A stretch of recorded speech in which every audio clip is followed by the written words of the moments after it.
بسم اللہ الرحمن الرحیم۔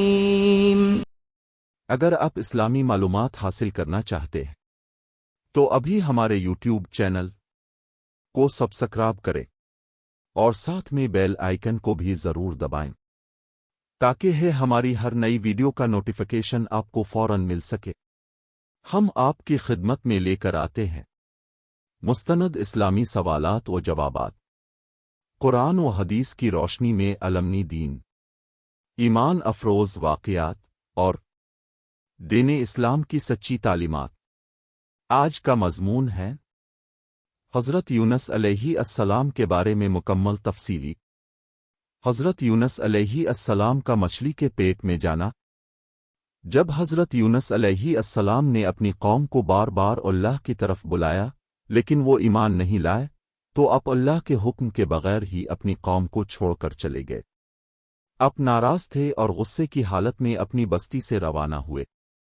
اللہ تعالیٰ کا ایک عظیم نظام اس وقت حرکت میں آ چکا تھا۔ اب سمندر کی طرف چلے گئے، وہاں ایک کشتی ملی جو مکمل سوار تھی، لیکن پھر بھی آپ اس پر سوار ہو گئے۔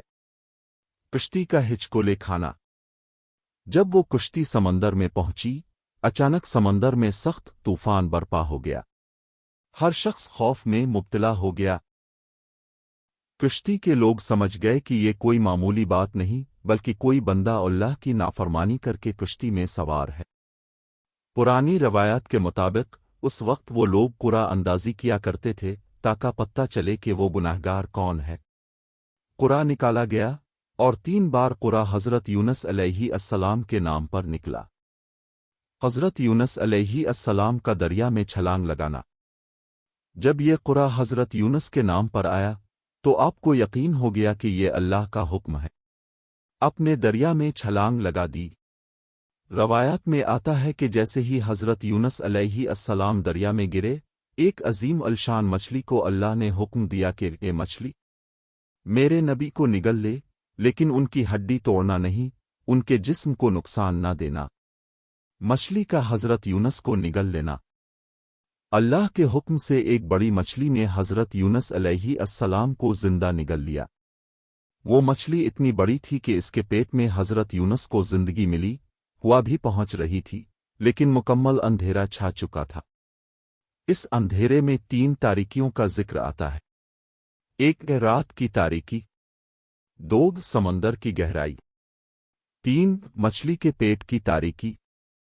حضرت یونس علیہ السلام اپنے رب کے نبی تھے اور اللہ تعالیٰ نے ان کی حفاظت فرمائی۔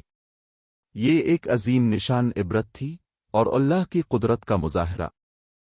عبرت کا پہلو، مچھلی کا حضرت یونس کو نگلنا کوئی سزا نہیں تھی بلکہ ایک آزمائش تھی، ایک سبق تھا کہ نبی کو اللہ کے حکم کے بغیر اپنی قوم کو نہیں چھوڑنا چاہیے۔ حضرت یونس علیہ السلام کی یہ آزمائش ان کے درجہ کو مزید بلند کرنے کا سبب بنی، اور اللہ تعالیٰ نے اپنی قدرت کے ذریعے یہ دکھایا کہ وہ چاہے تو اپنے بندے کو مچھلی کے پیٹ میں بھی زندہ رکھ سکتا ہے۔ اس واقعہ کا قرآن سے ثبوت۔ ترجمہ، تو مچھلی نے ان کو نگل لیا اور وہ ملامت زدہ تھے۔ سورۃ الصافات 142۔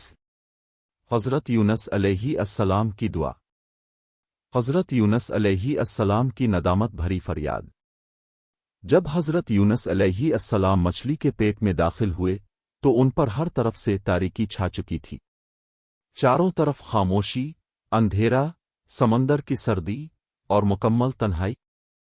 لیکن اس گھڑی میں حضرت یونس نے اللہ تعالیٰ کو یاد کیا۔ نہ کسی طرف سے مدد تھی، نہ کوئی ظاہری وسیلہ، صرف ایک دروازہ کھلا تھا، دعا کا دروازہ۔ حضرت یونس علیہ السلام نے دل کی گہرائیوں سے عاجزی و انکساری کے ساتھ رب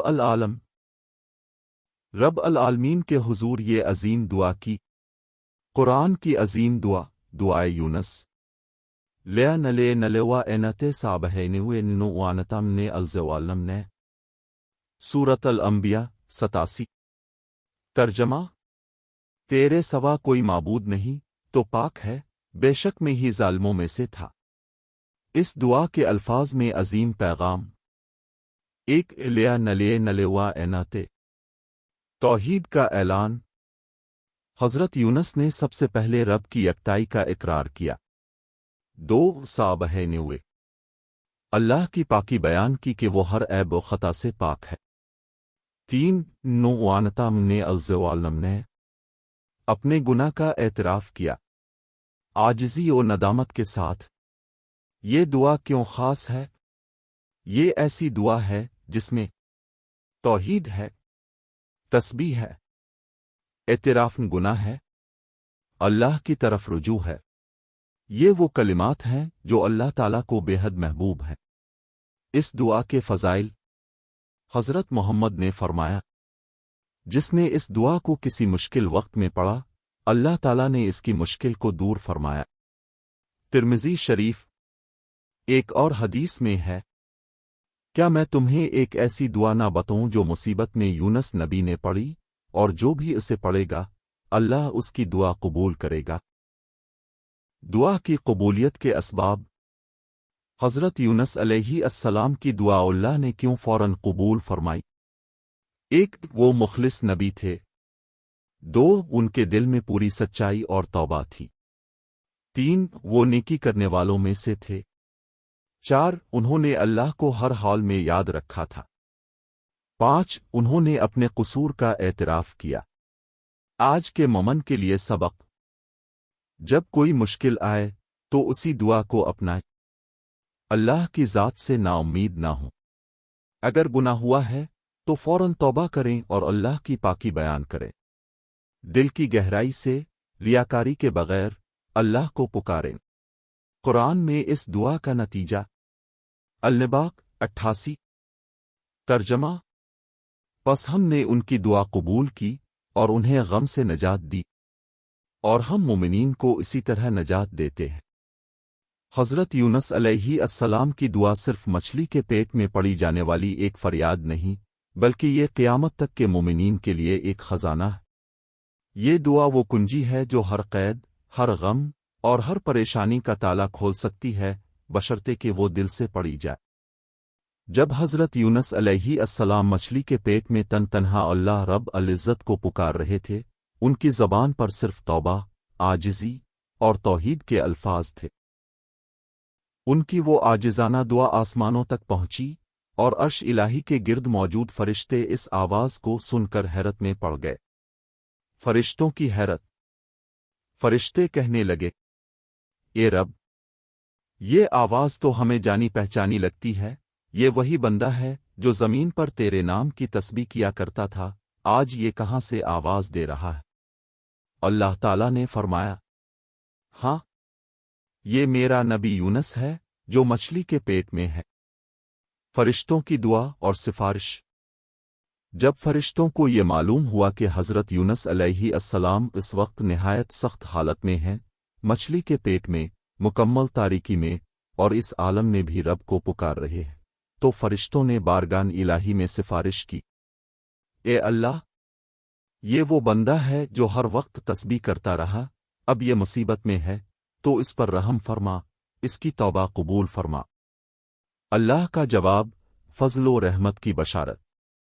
اللہ تعالیٰ نے اپنے نبی کی حالت اور فرشتوں کی سفارش کو شرفن قبولیت بخشا اور فرمایا، اگر یونس پہلے سے تسبیح کرنے والوں میں نہ ہوتا تو اسے قیامت تک مچھلی کے پیٹ میں رکھتا۔ سورۃ الصافات 1:43-1:44۔ یعنی حضرت یونس علیہ السلام کی ماضی کی عبادت، ذکر اور اطاعت ان کے کام آئی۔ یہی اللہ کی سنت ہے، جو بندے تکلیف میں بھی اس کو یاد کرتے ہیں، اللہ ان کی مدد فرماتا ہے۔ تسبیح کرنے والوں کا مقام۔ اس واقعے سے معلوم ہوا، ایک، تسبیح و ذکر صرف خوشحالی میں نہ ہو بلکہ ہر حالت میں کیا جائے۔ 2، فرشتے تسبیح کرنے والوں کو پہچانتے ہیں۔ 3، اللہ کے مقرب بندے اگر آزمائش میں بھی ہوں تو فرشتے ان کے حق میں دعا کرتے ہیں۔ دعاؤں کی قبولیت میں فرشتوں کا کردار۔ احادیث سے ثابت ہے کہ جب بندہ کسی کے لیے غائبانہ دعا کرتا ہے تو ایک فرشتہ کہتا ہے، آمین، اور تیرے لیے بھی ویسا ہی ہو۔ صحیح مسلم۔ اسی طرح اللہ کے نیک بندے جب آزمائش میں ہوتے ہیں تو ان کے لیے آسمانوں پر دعائیں کی جاتی ہیں۔ آج کے مومن کے لیے سبق: اللہ کو یاد کرنے والوں کو فرشتے بھی پہچانتے ہیں۔ ذکر الہی انسان کی نجات کا ذریعہ ہے۔ سخت حالات میں بھی امید نہ چھوڑیں، اللہ کی مدد آنے میں دیر ہو سکتی ہے پر وہ آتی ضرور ہے۔ فرشتے نیک لوگوں کے لیے سفارش کرتے ہیں۔ ایک عظیم پیغام: جو اللہ کو یاد کرتے ہیں اللہ ان کو یاد کرتا ہے۔ فَأَزْوَارَوَنْ اَزْوَارُوَام البقرۃ 152۔ ترجمہ: تم مجھے یاد کرو میں تمہیں یاد کروں گا۔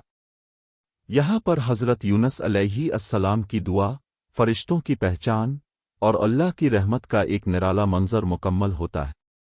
اب اللہ تعالیٰ کی طرف سے نجات کا حکم صادر ہوگا۔